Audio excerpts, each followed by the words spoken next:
हाँ जी, नमस्कार। स्वागत है आप सबका मेरे इस चैनल पर। आज यानी 1 फरवरी 2022 को हमारे माननीय वित्त मंत्री निर्मला सीतारमण जी ने देश का आम बजट सदन में पेश कर दिया है।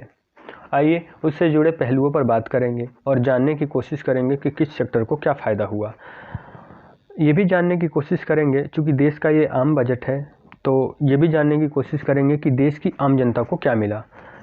उन सभी विषयों पर बात करेंगे, लेकिन उससे पहले आइए जान लेते हैं बजट से जुड़े कुछ तथ्यों के बारे में, कुछ फैक्ट्स के बारे में। देश का आम बजट हर साल 1 फरवरी को सदन में पेश किया जाता है, लेकिन उसका इम्प्लीमेंटेशन वित्तीय वर्ष यानी फाइनेंशियल ईयर 1 अप्रैल से लेकर 31 मार्च तक होता है। यानी आज 1 फरवरी 2022 को माननीय निर्मला सीतारमण जी ने जो भी संशोधन या फिर प्रस्ताव पारित किया है बजट में, उसका इम्प्लीमेंटेशन 1 अप्रैल 2022 से 31 मार्च 2023 तक रहेगा।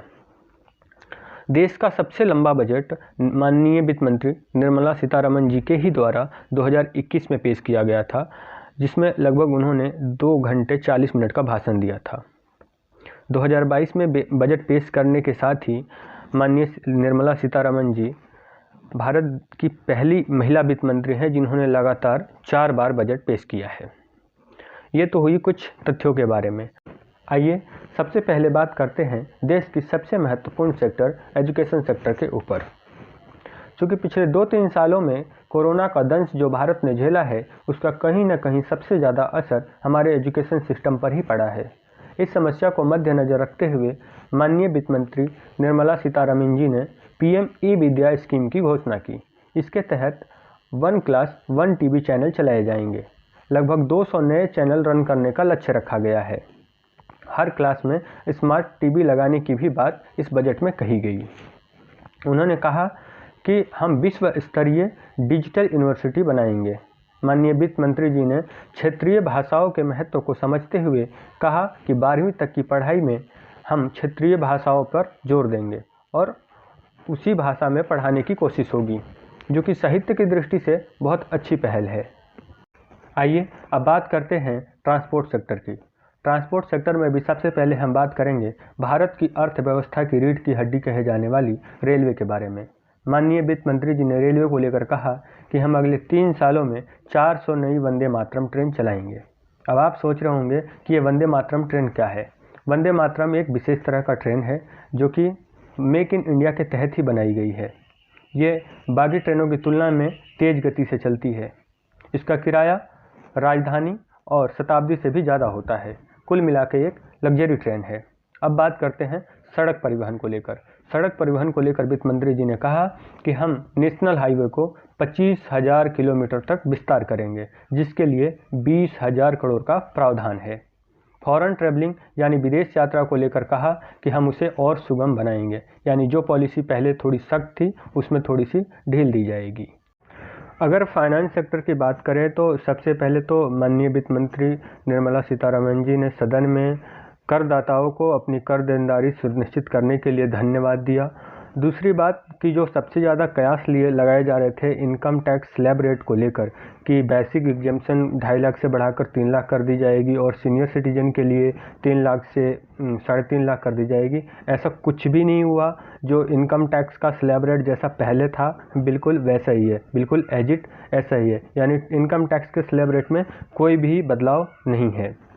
दूसरा जो सबसे महत्वपूर्ण सूचना ये है कि अब आपको वर्चुअल करेंसी की इनकम पे यानी क्रिप्टो करेंसी की इनकम पे फ्लैट 30% का टैक्स देना पड़ेगा। कोई स्लैब रेट नहीं, फ्लैट 30% से अब आपको गवर्नमेंट चार्ज करेगी वर्चुअल करेंसी के इनकम पे। दूसरी बात, अगर आपके यहाँ पे रेट पड़ती है तो कोई सेटलमेंट नहीं होगा, सरकार की तरफ से ये बात कही गई है। जैसा कि हम पिछले 1 सालों से सुनते आ रहे हैं, सरकार टैक्स फाइलिंग को बेहतर बनाने के लिए प्रतिबद्ध है। ऐसा एक बार फिर से माननीय वित्त मंत्री निर्मला सीतारमण जी ने कहा कि हम टैक्स फाइलिंग को और बेहतर बनाएंगे।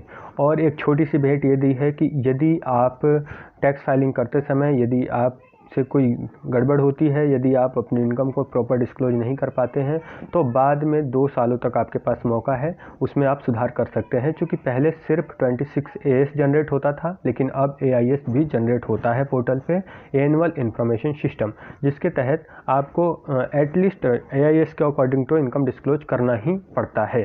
और अगर मेक इन इंडिया की बात करें तो माननीय वित्त मंत्री जी ने कहा कि हम मेक इन इंडिया के तहत 60 लाख नई नौकरियां देंगे। वहीं आत्मनिर्भर भारत के अंतर्गत 16 लाख नई नौकरियां देने का वादा किया। अन्य स्रोतों से 30 लाख नए नौकरियों को सृजित किया जाएगा, इसका लक्ष्य रखा गया है। वहीं PM आवास योजना के तहत 60,000 और नए घर दिए जाएंगे। यानी इस वर्ष 80 लाख PM आवास योजना को पूरा करने का लक्ष्य रखा गया है। गांवों तक इंटरनेट पहुंचाने के लिए सरकार प्रतिबद्ध है, ऐसा माननीय वित्त मंत्री जी ने कहा, और यह लक्ष्य सरकार इस वर्ष पूरा करने की कोशिश करेगी। 2022-23 में 5G सर्विसेज तथा डिजिटल करेंसी की शुरुआत होगी। अब अगर आप ये सोच रहे हैं कि इस बजट में आम जनता के लिए क्या है, तो मेरे हिसाब से आम जनता के लिए इस बार गवर्नमेंट ने ऐसी कोई भी चीज़ें डायरेक्टली तौर पे नहीं दिया है। कुछ छोटी मोटी चीज़ें हैं जो ऊपरी तौर पे मैं बताना चाहूँगा। चमड़े के सामान सस्ते हो जाएंगे, कपड़ा सस्ता मिलेगा आपको, मोबाइल फ़ोन और चार्जर भी सस्ते हो जाएंगे। लेकिन ऐसा कोई भी स्कीम गवर्नमेंट ने इस बार बजट में घोषणा नहीं किया है जिसका मुख्य तौर पर या फिर डायरेक्टली कहें आपकी उन मिडिल क्लास पे या आम जनता पे प्रभाव पड़ता हुआ नज़र नहीं दिख रहा है। ये मेरे हिसाब से एक फ्यूचर ओरिएंटेड बजट है, जिसका फ़ायदा आपको अगले 1 सालों 2 सालों के बाद ही दिखने को मिलेगा। तो इसमें डायरेक्टली तौर पे तो ऐसा कुछ भी नहीं है जो आम जनता को इम्पैक्ट करे। बाकी मैंने आपको बजट एक समराइज के तौर पे बताया है। अभी बजट बहुत बड़ी हो सकती है, बहुत कुछ है, ऐसी बातें हैं जो बाद में निकल के आएंगी, लेकिन एक मोटा मोटी मैंने एक आपको आइडिया दिया है बजट को समरी बना के। अगर आपको पसंद आया ये वीडियो तो लाइक करें, सब्सक्राइब करें और अपने दोस्तों के साथ शेयर ज़रूर करें। Thank you so much.